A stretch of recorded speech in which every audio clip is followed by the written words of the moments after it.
ॐ शुक्लाम्बरधरं विष्णुं शशिवर्णं चतुर्भुजं प्रसन्नवदनं ध्यायेत् सर्वविघ्नोपशान्तये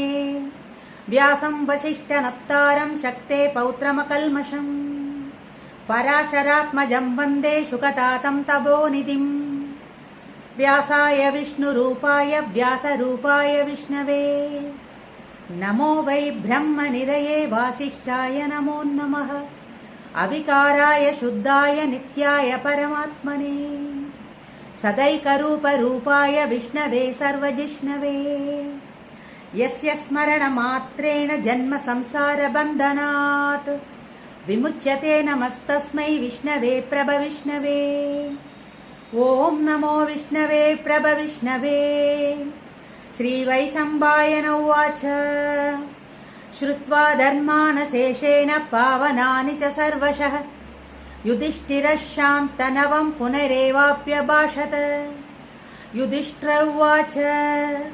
किमेकं दैवतं लोके किं वाप्येकं परायणम् स्तुवन्तः कं कमर्चन्तः प्राप्नुयुर्मानवाशुभम् को धर्मः सर्वधर्माणां भवतः परमो मतः किं च बन्मुच्यते जन्तुर्जन्म संसारबन्धनात् भीष्म उवाच जगत्प्रभुं देवदेवमनन्तं पुरुषोत्तमम् स्तुवन्नाम सहस्रेण पुरुषः सततोत्थितः तमेव चार्चयन् नित्यं भक्त्या पुरुषमव्ययम्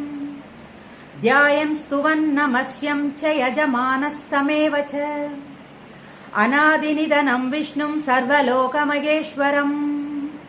लोकाध्यक्षं स्तुवन्नित्यं सर्वदुःखादिगो भवेत् गोविन्द गोविन्द गोविन्द ॐ नमो गोविन्द गोविन्द गोविन्दाय गोविन्द गोविन्द गोविन्द वेङ्कटेश गोविन्द वेङ्कटरमण गोविन्द गोविन्द गोविन्द गोविन्द